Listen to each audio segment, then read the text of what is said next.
Assalamualaikum warahmatullahi wabarakatuh. Perkenalkanlah, nama saya Nova Veronica. Saya dari kelas AKR 31-20 dengan NIM 20311018. Kali ini saya akan menjelaskan tentang konsep dasar investasi dan pasar modal yang ditulis oleh Saudari Wastam Wahyu Hidayat SEMM.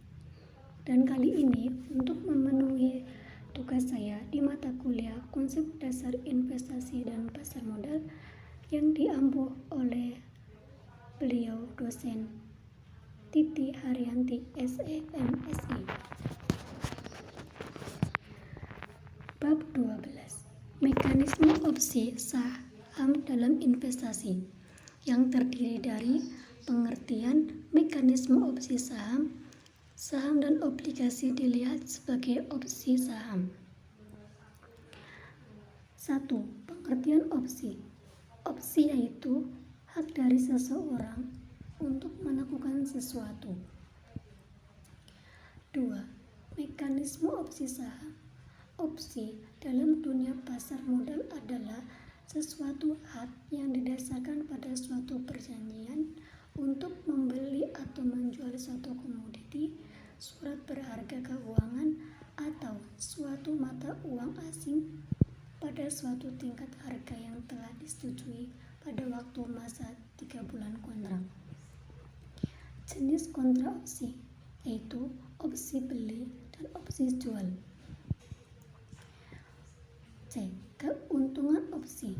Keuntungan opsi yaitu manajemen risiko, yaitu pemodal yang dimiliki output yang dapat melakukan netting melalui penundaan penjualan saham yang dimilikinya.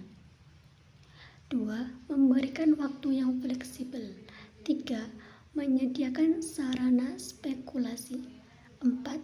Leverage secara potensial. 5. Diversifikasi. 6. Penambahan pendapat.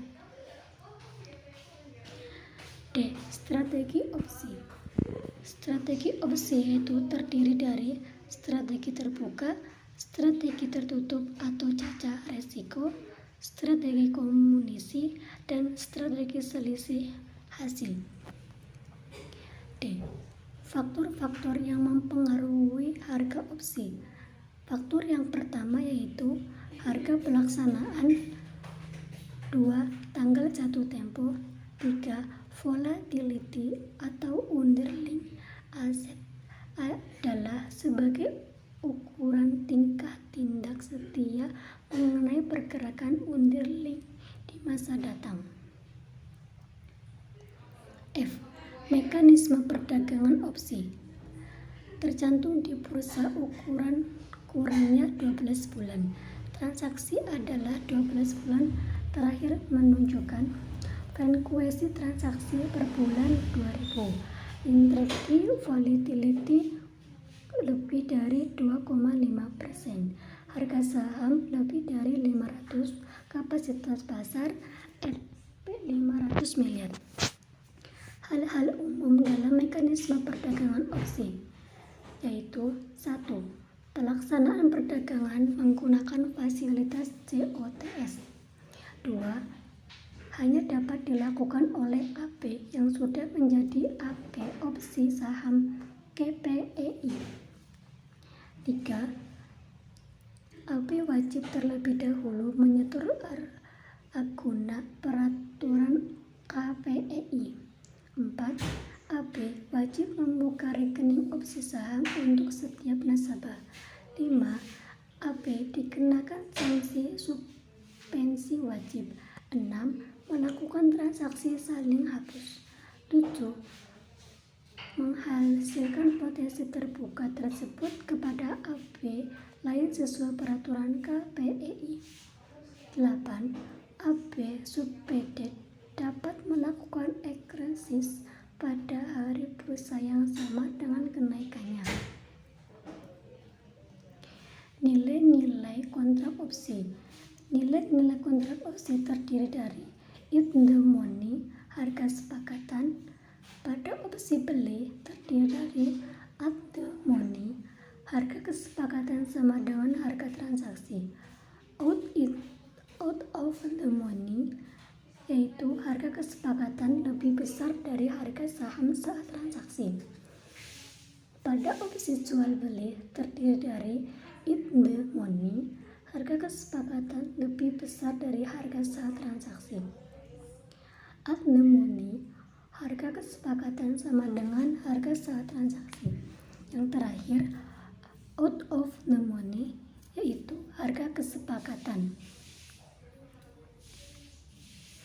Selanjutnya, premis opsi, yaitu jumlah antara nilai intrinsik dalam nilai waktu, atau premis opsi sama dengan nilai intrinsik ditambah nilai waktu. Jenis-jenis opsi. Jenis-jenis opsi terdiri dari dua, yaitu opsi yang didengarkan di bursa dan over the counter atau opsi OTC. Yang pertama, opsi yang didengar di bursa yaitu opsi saham, opsi komoditi, opsi obligasi dan opsi buku bunga, opsi indeks saham, dan opsi kontrak pekerja. Yang kedua, over the counter atau opsi OTC, yaitu terdiri dari 1. Opsi suku bunga, 2. Opsi valuta asing, 3. Opsi swap, 4. Opsi saham karyawan. Poin selanjutnya itu gaya opsi. Gaya opsi terdiri dari opsi Eropa, opsi Amerika, opsi Bermuda, dan opsi bersyarat. Penentuan harga opsi yaitu 1. Harga saham bersangkutan, 2. Exit price, 3. Waktu sisa jatuh tempo opsi, 4.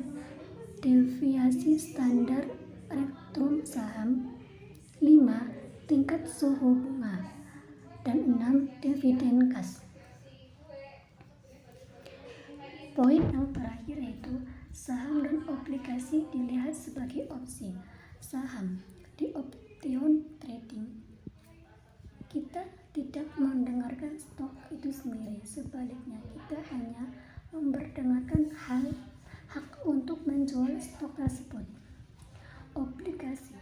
Obligasi merupakan surat hutang jangka menengah panjang yang dapat dipindah tangankan, yang berisi janji dari pihak yang menerbitkan untuk membayar imbalan berupa uang pada periode tertentu dan melunasi pokok utang pada waktu yang telah ditentukan kepada pihak pembeli obligasi. Demikian yang dapat saya sampaikan. Sekian dan terima kasih. Apabila banyak kesalahan, saya mohon maaf yang sebesar-besarnya. Sekian, wassalamualaikum warahmatullahi wabarakatuh.